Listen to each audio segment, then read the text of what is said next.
வணக்கம் அன்புக்குரிய சகோதர சகோதரிகளே. வேபும் தொலைக்காட்சியினால் ஒளிபரப்பு செய்யப்படுகின்ற இறைவனில் இணையும் இல்லறம் என்ற நிகழ்ச்சியிலே உங்களை மீண்டும் சந்திப்பதில் நாங்கள் மகிழ்ச்சி அடைகின்றோம். இன்றும் கூட இல்லறத்தில் இறைவனுடைய அனுசரணை எந்தெந்த வகைகளிலே பரிமளிக்கின்றன என்பதை பற்றி நாங்கள் தொடர்ந்து ஆராய்ந்து கொண்டு வருகின்றோம். இன்றும் கூட அந்த வகையிலே நாங்கள் குடும்ப வாழ்க்கையிலே, விசேஷமாக திருமண வாழ்க்கையிலே ஆண்டவருடைய அருள் வரங்கள் எப்படியாக ஏற்படுகின்றன என்பதை குறித்து பார்க்கின்ற போது திருமண வாழ்க்கையே ஒரு திருவருட்சாதனம் என்ற ரீதியிலே நாங்கள் இதனை ஆராய்கின்றோம். அருள் அடையாளம் அல்லது திருவருட்சாதனம் இந்த ரீதியில் நாங்கள் ஆராய்கின்றோம். இந்த கலந்துரையாடலில் மீண்டும் எங்களோடு கலந்து கொள்கின்றார்கள் கொழும்பு உயர்மறை மாவட்டத்தில் பிள்ளைகளுக்கு திருமணம் முடிக்கின்றவர்களுக்கு ஆயத்த கருத்தரங்குகளை ஒழுங்கு செய்து நடத்தி வருகின்ற திருமதி மகேந்திரன் பெர்னாண்டோ மற்றும் ஆக்ஸ்லி பர்ட் பெர்னாண்டோ அவர்கள் தம்பதியர்கள். வணக்கம் ஆக்ஸ்லி, வணக்கம் மகேந்திரன். வணக்கம். மீண்டும் உங்களை சந்திப்பதில் மகிழ்ச்சி. நன்றி. கடந்த வாரத்திலே நீங்கள் கடந்த முறை நாங்கள் ஒளிபரப்பு செய்த பொழுது உங்களுடைய கருத்துக்களை நீங்கள் சொன்னீர்கள். அதாவது திருமண குடும்ப நல அமைப்பிலே திருமண ஆயத்த கருத்தரங்குகள் நீங்கள் நடத்துகின்ற போது அங்கே சில விடயங்கள் குறித்து வகுப்புகளை நடத்துவதாக, உடலியல் ரீதியாக, உளவியல் ரீதியாக, ஆன்மீக ரீதியாக, சமய ரீதியாக, இப்படியாக பல வகைகளிலே நாங்கள் இன்று திருமணம் என்ற திருவருட்சாதனத்தை பற்றி பார்க்கின்ற போது, அதாவது திரு என்பது இறைவன், அருள் என்பது அவர் தருகின்ற தூய ஆவி, அவருடைய ஆவியானவரின் பண்புகள், சாதனம் என்பது ஊடகம். ஆகவே திருவருட்சாதனத்திலே நாங்கள் இறைவனுடைய வரங்களை பெறுகின்ற ஒரு பாக்கியத்தை பெறுகின்றோம். நம்முடைய கத்தோலிக்க வாழ்க்கையிலே ஒரு நபருக்கு 6 திருவருட்சாதனங்கள் கொடுக்கப்படுகின்றன. திருமுழுக்கு என்று பார்க்கின்றோம், பாவ மன்னிப்பு என்று பார்க்கின்றோம், ஒப்புரவு அருட்சாதனம் என்று பார்க்கின்றோம். அடுத்ததாக தேவ நற்கருணை என்ற அருட்சாதனத்தை பார்க்கின்றோம்.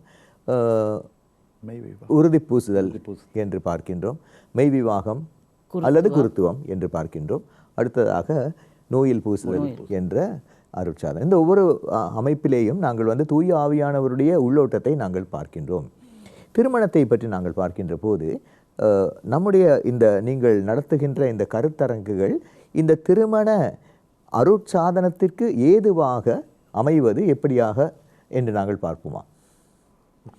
உண்மைக்குமே இந்த திருவாரூர் எல்லாரும் திருமணத்தை பற்றி கதைக்கிறார்கள், ஆனால் ஒரு அருட்சாதனத்தை பெற போகிறார்கள் என்பதை நிறைய பேர் மறந்து விடுகிறார்கள். ஒரு முக்கியமான அருட்சாதனம் திருமணம் என்பது ஒரு முக்கியமான அருட்சாதனம். எங்களுடைய கத்தோலிக்க திருச்சபை திருமணத்துக்கு ஒரு முக்கியத்துவம் கொண்டு அருட்சாதனங்களில் ஒன்றாக அதை நியமித்திருக்கிறது.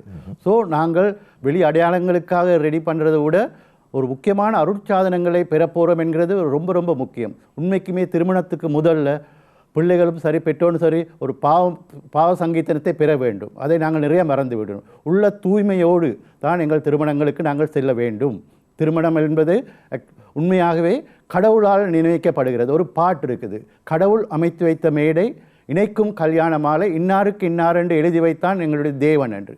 ஸோ தேவனால் தான் உங்களுடைய பிள்ளைகள் இணைக்கப்படுகிறார்கள். அவர்கள் லவ் பண்ணியிருக்கலாம், நீங்கள் பெண் பார்த்து மாப்பிள்ளை பார்த்து வைத்திருக்கலாம், ஆனால் உண்மைக்குமே அவர்கள் இணைக்கப்படுவது கடவுளால். ஸோ கடவுளால் இணைக்கப்பட்ட உங்களோட பிள்ளைகளுக்கு உங்களோட ஜெபமும் உங்களோட ஆசீர்வாதமும் கண்டிப்பாக தேவை. ஆகவே நீங்கள் சொன்னது போல இந்த அருட்சாதனங்கள் இறைவன் அமைத்து வைத்த ஒரு அமைப்பாக இருக்கின்றது.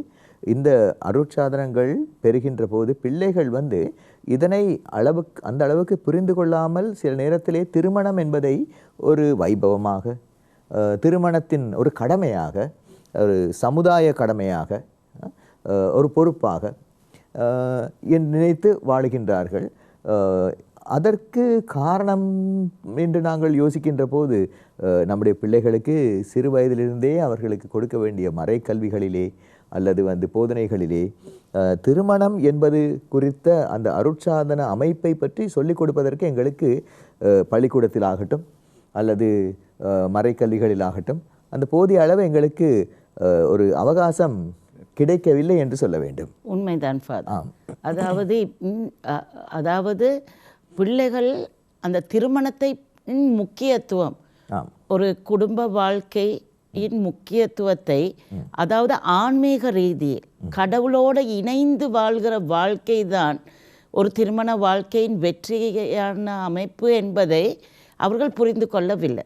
அதாவது திவ்ய நற்கருணை பெறும் பொழுது அதற்கான ஆயத்தங்கள் பள்ளிக்கூடங்களிலே சிறு வயதிலிருந்தே அவர்களுக்கு அது ஒரு போதனையாக கற்றுக் கொடுத்து அநேக ஆயத்தங்களோடு தான் அந்த திவ்ய நற்கருணை பெறப்படுகிறது. உறுதி பூசுதலும் அப்படித்தான்.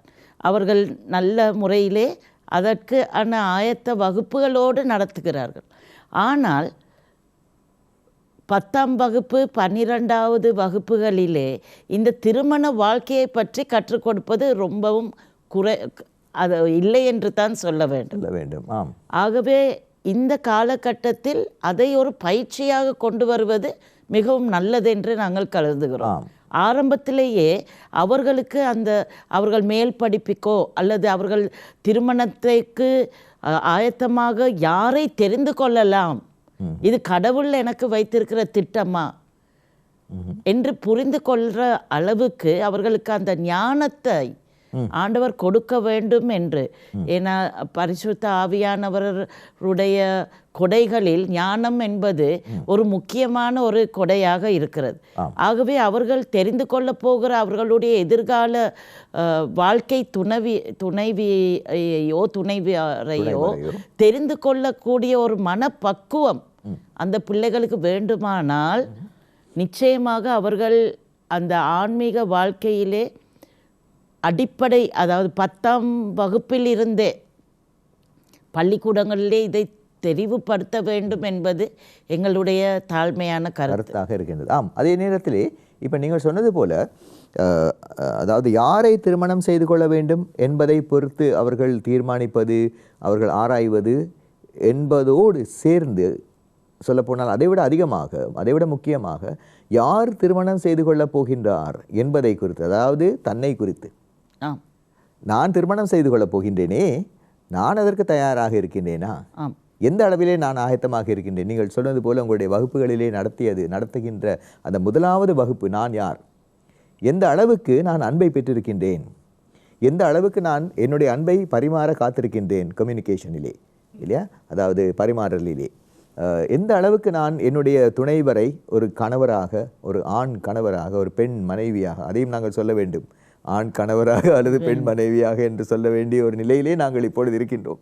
ஆகவே அப்படிப்பட்ட ஒரு நிலையிலே நான் எப்படி அவரை ஏற்றுக்கொள்ள வேண்டும், ஏற்றுக்கொள்ளக்கூடியதாக இருக்கின்றது என்பதை குறித்து தன்னை ஆராய்ச்சி செய்கின்ற போது, தன்னை சுயமாக ஆராய வேண்டிய ஒரு கட்டத்திலும் நாங்கள் இருக்கின்றோம். ஆகவே இது எல்லாவற்றையும் சேர்த்து ஆயத்த வகுப்புகள் அரசாங்க ரீதியாகவும் எங்களுடைய மறைக்கல்வி ரீதியாகவும் கொடுக்கப்பட வேண்டியது ஒரு அவசியமாக இருக்கின்றது.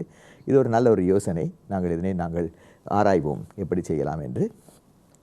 பொதுவாக இந்த ரீதியாக நாங்கள் இந்த திருவருட்சாதனத்தை பார்க்கின்ற போது நம்முடைய பிள்ளைகள் பொதுவாக இவர்கள் இது சம்பந்தமாக விழுந்து விடக்கூடிய நிலைகளை பார்க்கின்றோம். விடக்கூடிய பிழைகளை, கவனிக்க வேண்டியதை கவனிக்காமல் இருப்பது குறித்து நாங்கள் கொஞ்சம் ஆராய்வோமா? இப்படி அதை இப்போ இந்த காலங்களில் காதல் திருமணங்களோ, பெண் பார்த்து மாப்பிள்ளை பார்த்து திருமணங்களோ சில நேரங்களில் ஆன்மீக ரீதியாக பார்க்காமல் பணம், அந்தஸ்து, வல்லமை, அழகு, அவர்கள் செய்யும் தொழில், இதை குறித்து இவன் லவ் பண்ணுறவர்களும் அப்படி பண்ண பார்க்கிறார்கள், பெற்றோர்களும் அப்படி தான் தேடுகிறார்கள். அந்தஸ்து, சமயம். இப்போ அவர்கள் நினைக்கிறார்கள் எந்த மகனுக்கோ மகளுக்கோ கடவுள் ஒரு பார்ட்னரை தேர்ந்தெடுத்து வைத்திருக்கிறார், அதை நாங்கள் மறந்து விடுகிறோம். அந்தஸ்து, இதனால் பணத்தினால் நிறைய பிரச்சனைகள் ஏற்படுது. குடும்பங்களில் பணம், இந்த திருமணங்களில் நிறைய பணம் ஆக்சுவலி அவங்க நினைக்கிறது இல்லை, 2 மனங்கள் தான் இணைவது திருமணம் என்று, பணம் இணைவது திருமணம் என்று சில பேர் பார்க்கிறார்கள். அந்த இதனால் குடும்பங்கள் நிறைய பிரச்சனைகள், மனஸ்தாபங்கள், இந்த சீதனம் என்று ஒன்று இருக்குது, அதனாலும் நிறைய குடும்பங்களில் பிரச்சனை ஏற்படுது. நான் கொடுக்க வேணாம் என்று சொல்லல, உங்களுக்கு முடிஞ்சதை கொடுங்கள், ஆனால் சொன்ன டைமுக்கு. ஏன்னா அந்த பிள்ளை அங்கே அது குத்தி காட்டப்படுவாள், அவள் மன வருத்தப்படுவாள். இது உங்களால் முடிஞ்சது. செலவுகளும் உங்களால் முடிஞ்ச அளவு செலவு பண்ணுங்கள்.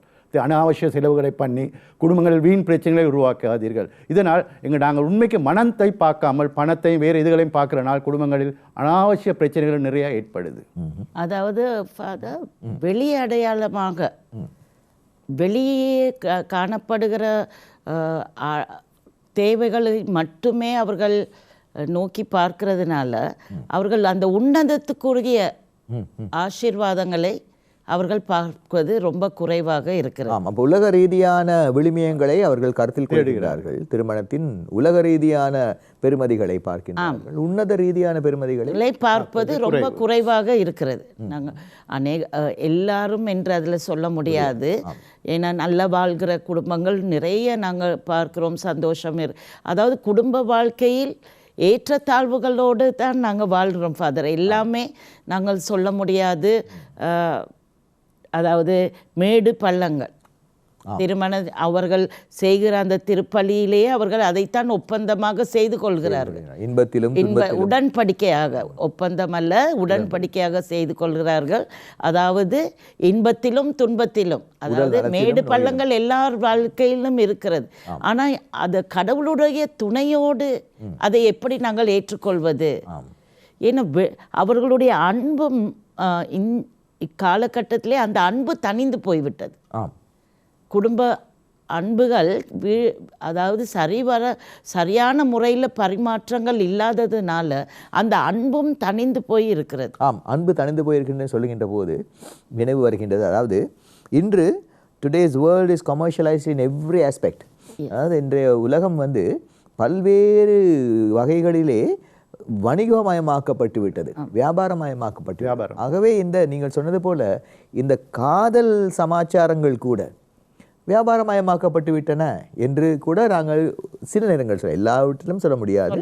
உன்னதமான காதல் இருக்கத்தான் செய்கின்றது, அதே நேரத்திலே வியாபாரமயமான காதலும் இருக்கத்தான் செய்கின்றன. பெண்கள் கூட ஆண்கள் கூட இப்படியாக அவர்களிடம் என்ன இருக்கின்றது, என்ன தொழிலே இருக்கின்றார்கள், எவ்வளவு சம்பாத்தியம் இருக்கின்றது, அதைவிட அதிகமாக எவ்வளவு பண வருவாய்கள் அவர்களுக்கு இருக்கின்றது, என்ன சொத்து மதிப்பு இருக்கின்றது என்றெல்லாம் தெரிந்து கொண்டு இந்த விடயத்தை பார்க்கின்றார்கள். அந்த உலக ரீதியான சொத்து மதிப்புகளை மக்கள் ஆராய்ந்து பார்ப்பது ஒரு பழக்கமாகிவிட்டது. உன்னத ரீதியான சொத்து மதிப்புகளை ஆராய்ந்து பார்க்கத்தான் நாங்கள் செய்கின்ற இந்த வகுப்புகள் உதவியாக இருக்கிறது. அதாவது விசேஷமாக நாங்கள் ஞாயிற்றுக்கிழமை காலையிலே நடத்தப்படுகிற அந்த வேதாகமத்தினூடாக திருமண வாழ்க்கை, அதாவது திருமணத்துக்கு கடவுள் எவ்வளவு முக்கியத்துவம் கொடுத்திருக்கிறார். ஒரு ஆண் பெண் இணைவது இலகுவான காரியம் அல்ல. அந்த ஆண் பெண்ணின் அந்த திருமண வாழ்க்கைக்கு கடவுளோடு இணைந்த வாழ்க்கை வாழும் பொழுது அதற்கு ஆண்டவர் திருமணத்திற்கு எவ்வளவு முக்கியத்துவம் கொடுத்திருக்கிறார் என்பதை உணர்த்தக்கூடியதாக இருக்கிறது எங்களுக்கு பிள்ளைகளுக்கு. அதற்கான எல்லா குறிப்புகளையும் எடுத்து கொடுக்கும்போது அதை அவர்கள் வேதாகமத்திலே வாசிக்கும் பொழுதும் அவர்கள் அறிந்து கொள்கிறார்கள் கடவுளின் நிலையை. எந்த விதத்தில் ஆண்டவர் இந்த இடத்திலே கணவனையும் மனைவியையும் உயர்த்தி வைத்திருக்கிறார், அவர்களுடைய பரிமாணம் என்னதாக இருக்க வேண்டும் என்பதை அவர்கள் புரிந்து கொள்கிறார்கள். ஆகவே முதலில் இந்த வகுப்புகள் இந்த ஆன்மீக ரீதியான திருமண வாழ்க்கைக்கு அவர்களுக்கு பெருந்துணையாக இருக்கின்றது. அதனால் அவர்கள் இந்த பூசை பலிகளுக்கோ அநேக பிள்ளைகள் எங்களுக்கு பேசுகிறார்கள் ஃபாதர். திருமணம் முடித்து கொஞ்ச காலம் வாழ்கிற பிள்ளைகள் எங்களிடத்தில் இந்த வகுப்புகளை குறித்து எங்களிடம் அநேகமாக அவர்கள் கற்றுக்கொண்டதன் நிமித்தமாக என்ன நன்மைகளை பெற்றிருக்கிறார்கள் என்று சொல்லும் பொழுது எங்களுக்கு மிகவும் சந்தோஷமாக இருக்கின்றது. உண்மையாகவே அதாவது எத்தனையோ பிள்ளைகள் கோயிலுக்கு போகாத பிள்ளைகள் குடும்பமாக இன்றைக்கு திருப்பலியிலே பங்கு கொள்ளுகிறார்கள். அது ஒரு சந்தோஷம். திருமணம் என்பது ஒரு முக்கோணமாக கடவுள், கணவன், மனைவி, ஆண்டவர், இறைவன் அவர்கள் மூவரும் இணைவதுதான் ஒரு திருமணம். இவர்கள் திருமண வாழ்க்கையிலே சரியான ஆன்மீகத்தோடு வாழ்ந்தால்தான் பிறக்கிற பிள்ளைகளையும் ஆன்மீக ரீதியிலே அவர்களால் வளர்த்தெடுக்க முடியும் இருக்கின்றது. இப்போ ஆரம்பத்திலே நாங்கள் பார்க்கின்ற போது இந்த விடயத்தை நாங்கள் பார்க்கின்ற போது நீங்கள் சொன்னது போல இந்த திருவருட்சாதனம் அருள் அடையாளம் என்று சொல்வது அருளின் அடையாளம். அடையாளம் மாத்திரமல்ல, அருள் என்பது ஆவியானவர் தருகின்ற கொடைகள். ஆகவே it is an external sign of an internal grace என்று சொல்கின்றோம். அதாவது உட்புறத்திலே உள்ளோட்டமாக உயிரோடிக்கொண்டிருக்கின்ற தூய ஆவியின் உயிரோட்டம், அந்த உயிரோட்டத்தின் வெளிப்பாடாக இது அமைகின்றது. ஆகவே இந்த வெளிப்பாடாக அமைகின்றது தான் நாங்கள் திருமண வைபவம் என்று சொல்லுகின்றோம். அங்கே நடக்கின்ற சில நிகழ்வுகளை சொல்லுகின்றோம். தாலியை தாலி கட்டுவது, மோதிரங்கள் மாற்றிக்கொள்வது, மற்றது வாக்குறுதி கொடுப்பது, இது எல்லாமே வெளிப்படையாக நடைபெறுகின்றது. அது போலியாக நடைபெறக்கூடாது, உண்மையாகவே நடைபெறும். உண்மையாக நடைபெற வேண்டும் என்றால் நாணயமாக, உண்மையாக, நேர்மையாக, நேர்த்தியாக நடைபெற வேண்டும் என்றால் அந்த உள்ளோட்டம் ஒன்று உண்மையானதாக இருக்க வேண்டும். போலியானதாக நடைபெறுவதென்றால் உள்ளோட்டம் இல்லை என்று கூட நாங்கள் சொல்லலாம். இந்த நடவடிக்கைகளை நாங்கள் பார்க்கின்ற போது, இந்த திருமணங்கள் சம்பிரதாயபூர்வமாக ஆலயத்திலே நடக்கின்ற போது வெளிப்புற அமைப்புகளே சில நேரத்திலே கொச்சைப்படுத்தப்பட்டு விடுகின்றன என்பதை நாங்கள் பார்க்கின்றோம் அல்லவா? உங்களுடைய அவதானிப்பின்படி, உங்களுடைய வகுப்புகளிலே நீங்கள் பல விதங்களிலே மக்களுக்கு சொல்லிக் கொடுத்திருப்பீர்கள் நினைக்கின்றேன். இந்த திருமணத்திற்கு வருகின்ற போது எப்படியாக வர வேண்டும், தாலி கட்டும்போது எப்படியாக கட்ட வேண்டும் இல்லையா? இந்த விடயங்களை பற்றி நம்முடைய மக்களுக்கு கொஞ்சம் நினைவூட்டினால் நன்றாக இருக்கும் என்று நான் நினைக்கின்றேன். நீங்கள் அதாவது முதலாவது உரிய நேரத்திற்கு வர வேண்டும், அது ரொம்ப முக்கியம். நாங்கள் திருப்பலி பூசைக்கு தகுந்த நேரத்திலே அந்த இடத்திலே பங்களிப்பது ரொம்ப ரொம்ப அவசியமானது ஒன்று.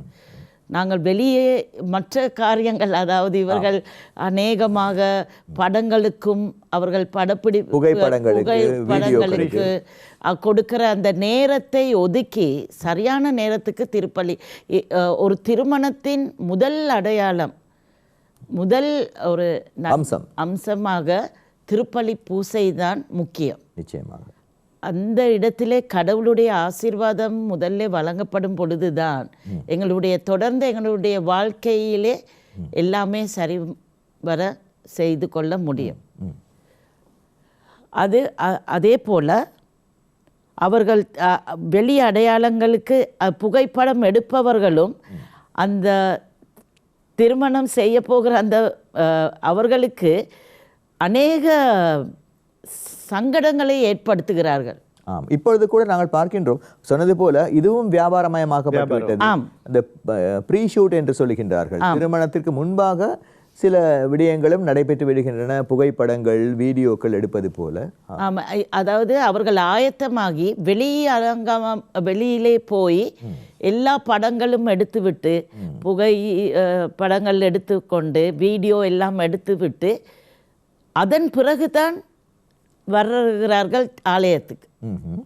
ஆனால் ஒரு அந்த தகப்பன் தன்னுடைய மகளை கூட்டிக் கொண்டு முதலில் வர வேண்டும் ஆலயத்துக்கு. வந்து அந்த இடத்திலே அந்த மாப்பிள்ளையின் கையிலே ஒப்பு கொடுக்கிற வரைக்கும் அந்த புனிதத்துவத்தை அவர்கள் காத்துக்கொள்ள வேண்டும் என்பது எங்களுடைய தாழ்மையான அது கத்தோலிக்க சம்பிரதாயமும் கூட. அதை நம்முடைய மக்கள் சில நேரத்திலே தவறாக பயன்படுத்திக் கொள்கிறார்கள். அவர்களுக்கு கிடைக்கிற சந்தர்ப்பங்களை அவர்கள் பயன்படுத்துவது தவறாக இருப்பதனால் அநேகர் வந்து, அதாவது பிற மதத்தினர் கூட வந்து எங்களிடத்திலே சில வார்த்தைகளை சொல்லும் பொழுது எங்களுடைய கத்தோலிக்க மக்களை நினைத்து ரொம்ப மனவர்த்தமாக இருக்கின்றது. அதாவது இந்த ப்ரீ ஷூட் என்று சொல்லப்படுகின்ற விசேஷமாக நாங்கள் பார்க்கின்ற விடயம் இது புதிய ஒரு விடயமாக இருக்கின்றது. இது புகைப்படக்காரர்களின் அல்லது வீடியோக்காரர்களின் வியாபாரமாக அமைவதை நாங்கள் பார்க்கின்றோம். எல்லோரும் அப்படி என்று பொதுப்படையாக சொல்வதற்கு இல்லை. எங்களுடைய சில பிள்ளைகள் வந்து எல்லோரும் போகின்றார்கள், ஆகவே நாங்களும் போக வேண்டும் என்பது போன்ற ஒரு மனப்பான்மையிலே தான் இருக்கின்றார்கள். என்ன செய்கின்றோம் என்று தெரியாமல் இவர்கள் செய்கின்றார்கள் என்று ஆண்டவரே இவர்கள் அறியாமல் செய்கின்றார்கள் என்று சொல்வதை போலதான் நாங்கள் சொல்லக்கூடிய. இதை நாங்கள் வெளிப்படையாக அழகாக அவர்களுக்கு சொல்லிக் கொடுக்கக்கூடிய அவர்களுக்கு மட்டுமல்ல பெற்றோருக்கும் இதை சொல்லிக் கொடுக்கக்கூடிய ஒரு வாய்ப்பு எங்களுக்கு இதிலே கிடைக்கிறது. ஆமாம். அதே நேரத்தில் இந்த நிகழ்ச்சியையும் நாங்கள் இதற்கு ஒரு வாய்ப்பாக அமைத்துக் கொள்கின்றோம். மக்கள் பார்க்கின்ற பார்வையாளர்களுக்கும் இது ஒரு நல்ல ஒரு பாடமாக அமையட்டும் என்று நாங்கள் நினைக்கின்றோம். அதுபோன்று இந்த ஆடை அமைப்புகளை பற்றி நாங்கள் பார்க்கின்ற போது அங்கேயும் கூட ஒரு அம்சமான ஒரு உடை அணிந்த நிலையை நாங்கள் எதிர்பார்க்கின்றோம் என்று நாங்கள் சொல்ல வேண்டும்? இந்த காலங்களில் ஃபாதர் ஆடை அலங்காரங்கள் ரொம்ப ஸ்பெஷலி கேர்ள்ஸ் பாய்ஸ் இதில் மணப்பெண்கள் உடுத்தி கொண்ட உடை, அது மட்டும் மணப்பெண்கள் மட்டுமில்லை, அவருடைய மணப்பெண் தோழிகளும் இது ரொம்ப ரொம்ப சில நேரங்களில் பார்க்கவே இது ஒரு சர்ச்சுக்கு ஒரு புனிதமான சடங்குக்கு வர்ற இடத்துல இப்படி உடுத்தி கொண்டு வருவது ரொம்ப ரொம்ப அசிங்கமாக இருக்குது. அவர்களோட ரிசப்ஷன் இருக்கும், அது இருக்கும், அதுக்கு எப்படி வேணுமாலும் உடுத்தி கொள்ளலாம். ஆனால் சர்ச்சுக்கு ஒரு திருப்பலிக்கு வரும்போது ரொம்ப அடக்கமாக ரீசெண்டாக உடுத்தி கொண்டு வர பிள்ளைகளும் சொல்லணும், பெற்றோரும் அவர்களை சொல்ல வேண்டும். ஏற்றுக்கொண்டால் நல்லம், இல்லாட்டி இந்த காலங்களில் அது பார்க்குறவர்களுக்கு ரொம்ப ஒரு இதாக இருக்கிறது, ஒரு சூழ்நிலை, சங்கடமான சூழ்நிலையை ஏற்படுத்தி கொடுக்கிறது. ரிசப்ஷனில் கூட அப்படியாக இருக்க எப்படி இருந்தாலும் உடுத்தி கொள்ளலாம் என்றும் நாங்கள் சொல்லவில்லை. எங்கே போனாலும் நாகரிகம் என்று நம்முடைய பிள்ளைகளுக்கு. ஆனாலும் ஒரு சர்ச்சுக்கு வர்ற நேரம் நாங்கள் ரொம்ப கவனமாக வரணும். அது சர்ச்சுக்கு வர்றது பார்வை மற்றவருடைய பார்வை ஒரு இதாக நம்ம மேல் படாமல் நாங்கள் பார்த்துக்கொள்ள வேண்டும். அதாவது இப்போ நாங்கள் சொன்னது போல இது புனிதமானது, நம்முடைய உடலும் புனிதமானது, இறைவன் தந்திருக்கின்ற தூயாவியின் ஆலயமாக இருக்கின்றது. ஆகவே அந்த ஆலயத்தை புனிதமான முறையிலே நாங்கள் அலங்காரம் செய்வது இறைவனுக்கு மகிமை. ஆகவே அந்த நிலை ஆலயத்திலே ஏற்பட வேண்டும். அது திருமணமாக இருந்தால் என்ன, எந்த நிகழ்வாக இருந்தால் என்ன, நாங்கள் ஏற்படுத்த வேண்டும். திருமணத்தை சில நேரத்திலே இப்படியாக திருமணத்தை நம்முடைய மக்கள் சில நேரத்திலே கொச்சையாக பயன்படுத்தி கொள்கின்றார்கள், தங்களுடைய கொச்சைத்தனமான சில விடயங்களை வெளிப்படுத்துவதற்கு. அதாவது திருமண வைபவத்தை இந்த இடத்திலே அதனை வியாபாரிகள் பயன்படுத்தி கொள்கின்றார்கள். சிலர் அறியாமையினால் செய்கின்றார்கள், அந்த அறியாமையும் வியாபாரிகள் பயன்படுத்தி கொள்கின்றார்கள். ஆகவே வியாபாரத்திற்கு அடிமைப்பட்டு திருமண வைபவம் நடைபெறக்கூடாது. அதாவது அநேகமான நிலையிலே ஒருவரை ஒருவர் பார்த்து இவர்கள் செய்கிறார்கள், நாமும் செய்ய வேண்டும், அந்த மனப்பான்மையோடு செய்ய ஆரம்பிக்கிறார்கள். ஆனால் அது எவ்வளவு ஒரு பாதிப்பை உண்டாக்குகிறது என்பதை அறியாமல் இருக்கின்றார்கள். சில நேரங்களில் அநேகமாக நாங்கள் இந்த காரியங்களை குறித்து பேசினாலும் ஆனால் நாங்கள் போய் பார்க்கும் பொழுது எங்களுக்கு சங்கடமாக இருக்கிறது. இவ்வளவு படித்து கொடுத்தும் இவ்வளவு நாங்கள் சொல்லியும் இந்த காரியங்கள் அவர்கள் பார்க்காதது ரொம்ப மனதுக்கு துக்கமாக இருக்கிறது. பெற்றோர் இதற்கு கொஞ்சம் கவனம் செலுத்த வேண்டும் என்பது எங்களுடைய தாழ்மையான வேண்டுகோள். அவர்கள் அந்த ஆடைகளை தயாரிக்கிற முறைகளிலே அவர்கள் கவனம் செலுத்த வேண்டும். நாகரிகமான முறையிலே மனித மாட்சிமையை மேம்படுத்தக்கூடிய இந்த ஆலயம் என்பது நாங்கள் கடவுள் தங்குற இந்த ஆலயத்தை புனிதமாக பாதுகாத்து கொள்ள வேண்டும் என்பது எங்களுடைய. நிச்சயமாக. அதே நேரத்திலே நாங்கள் பார்க்கின்றோம் இன்னும் ஒரு விடயம், இந்த தாலி கட்டுகின்ற அந்த சடங்கு, அது தமிழர்கள் மத்தியிலே இருக்கின்ற ஒரு சடங்கு என்று நாங்கள் பார்க்கின்றோம். மோதிரம் மாற்றிக்கொள்வது பொதுவாக உலக ரீதியாக பார்க்கின்ற ஒரு சம்பிரதாயமாக இருக்கின்றது, சடங்காக இருக்கின்றது, திருச்சடங்காகவும் இருக்கின்றது. தாலி மாற்றிக்கொள்வது நம்முடைய மக்கள் மத்தியிலே நடக்கின்றது. அது நான் நினைப்பது போல் சில நேரங்களிலே மாங்கல்யம் என்று நம்முடைய தமிழர்கள் மத்தியிலே, சைவர்கள் மத்தியிலே இருந்து வருகின்ற, இந்துக்கள் மத்தியிலிருந்து வருகின்ற கலாச்சாரம் இருக்கலாம். இருந்தாலும் பரவாயில்லை. இருந்தாலும் இதனையும் நாங்கள் புனிதமாக்கி கொள்கின்ற போது அதற்கு ஒரு தகுந்த ஒரு முறையை நாங்கள் கொடுக்கலாம் என்று நான் நினைக்கின்றேன். அதாவது சில நேரத்திலே இந்த ஆண் மாப்பிள்ளை இல்லையா, மணவாளர் அந்த தாலியை கட்டுகின்ற போது அவருக்கு கட்ட தெரியாது. சில நேரத்தில் அவர் ஸ்க்ரூ பண்ணுவது வழக்கமாக நாங்கள் ஸ்க்ரூ பண்ணுவது இடமிருந்து வலமாக நாங்கள் அதனை இது பண்ணுறோம், திருப்புகின்றோம். ஆனால் இது வலமிருந்து இடமாக திருப்ப வேண்டிய ஒரு நிலை இருக்கின்றது. அதனை நம்முடைய எதிர்காலத்து மணவாளர்கள் தெரிந்து கொள்ள வேண்டும் என்று நாங்கள் தாழ்மையாக விரும்புகின்றோம். அதனால் கோயில் டைம், அதாவது நேரம் கூட கஷ்டமாக இருக்கிறது, நேரம் போகின்றது, அது ரொம்ப அதிகமாக நேரம் எடுக்கின்றது. இவர்கள் வீட்டிலேயே அதை கொஞ்சம் பழகிவிட்டு வந்து அந்த மன திருப்பும் பொழுது அவர் ஒருவரே அதிலே பங்கு கொள்ள வேண்டும் என்பது முக்கியமான ஒரு விடயம். ஏனென்றால் அதிலேயும் ஒரு குட்டி சம்பிரதாயம் அமைந்திருக்கின்றது.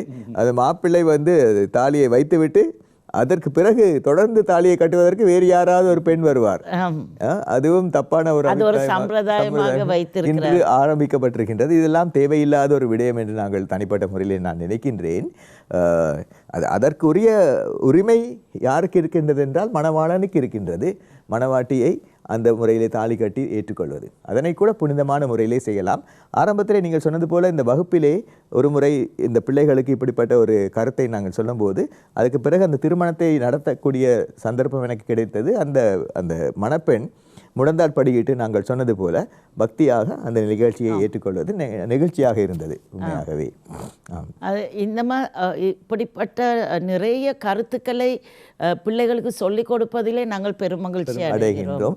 இந்த நிகழ்ச்சிகளை நாங்கள் இப்படி பிள்ளைகளுக்கு சொல்லிக் கொடுக்கக்கூடிய பல சந்தர்ப்பங்களை எங்களுக்கு ஆண்டவர் உருவாக்கி கொடுத்திருக்கின்றார். நீங்கள் செய்கின்ற இந்த வகுப்புகள் மூலமாக, இந்த திருமணத்திற்கான ஆயத்த வகுப்புகள், ஆகவே நாங்கள் கேட்டுக்கொள்வது என்னவென்றால் இந்த வகுப்புகளிலே பங்கு கொள்ளுங்கள். ஆரம்பத்தில் நாங்கள் கூறியது போல இந்த உரிய மொழிகளுக்குரிய அந்த வகுப்புகள் நடக்கின்ற போது, தமிழ் மொழியிலே நடக்கின்ற போது தமிழ் மொழியில் பங்கு பெற்ற வேண்டியவர்கள், தமிழ் மொழி தான் தெரிந்தவர்கள் தயவு செய்து இதனை ஒரு கடமைக்காக என்று வராமல் இது ஒரு கருத்துக்காக என்று வாருங்கள், இதிலே பயன்பெற்று செல்லுமாறு உங்களை கேட்டுக்கொள்கின்றோம். இந்த நிகழ்ச்சிக்கு இந்த கருத்தரங்குகளை வழங்குவது உங்களோடு இணைந்து இன்னும் ஒரு 7 குடும்பத்தவர்கள் தம்பதியர்கள் பங்கு பெற்றுகின்றார்கள் என்று தெரியும். அவர்களுக்கும் உங்களுக்கும் எல்லோருக்கும் எங்களுடைய மனமார்ந்த நன்றிகளை எப்போதும் நாங்கள் தெரிவிக்க கடமைப்பட்டிருக்கின்றோம். உங்களுடைய பணி மென்மேலும் சிறக்க இறைவனுடைய அருளால் என்றும் மக்களை உங்களுக்கு இறைவனுடைய அனுசரணையின்படி மக்களுக்கு போதனைகள் புரிய இறைவன் உங்களுக்கு ஆற்றலும் சக்தியும் வளமும் தருவார் என்று நாங்கள் வாழ்த்துகின்றோம், ஜெபிக்கின்றோம். இதனை நிறைவு செய்வதற்கு முன்பு நாங்கள் ஒரு இறைவனுக்கு நன்றி கூறி, அன்பான ஆண்டவரே, எங்களுடைய திருமண ஆயத்த வகுப்புகளிலே கருத்தரங்குகளிலே பணிபுரிவதற்கென்று நீர் தேர்ந்து கொண்டிருக்கின்ற எங்களுடைய தம்பதியர்களுக்காக நாங்கள் உமக்கு நன்றி கூறுகின்றோம். ஆண்டவரே, அவர்களுடைய வாழ்க்கையும் நீர் சிறப்பாக்கி அருளும். சொன்னது போல அவர்கள் வாழ்க்கையில் ஆன்மீகம், தாம்பத்தியம் உம்முடைய நன்மைத்தனத்திலே என்றும் பெருக்கெடுத்திட அருள் புரிவீராக. அதுபோன்று உம்முடைய போதனைகளிலே நாங்கள் கருத்தூன்றி மக்களுக்கு அதனை போதிக்கின்ற போது உம்முடைய மக்கள் நன்மைத்தனங்களை பெற்று திருமண வாழ்க்கையின் உண்மையான அர்த்தங்களை புரிந்து குடும்ப வாழ்க்கையின் புனிதத்துவத்தை அவர்கள் மென்மேலும் தங்கள் வாழ்க்கையின் வசமாக்கி கொண்டு உம்முடைய திருவுளத்தில், உம்முடைய திருக்குடும்பத்தில் அவர்களும் தங்கள் திருமண குடும்ப வாழ்க்கையின் மூலமாக இணைய அருள் புரிய உம்மை வேண்டி மன்றாடுகின்றோம். எங்கள் ஆண்டவராகிய இயேசு கிறிஸ்துவின் பெயராலே. ஆமென். ஆமென். நன்றி, வணக்கம். நன்றி ஃபாதர்.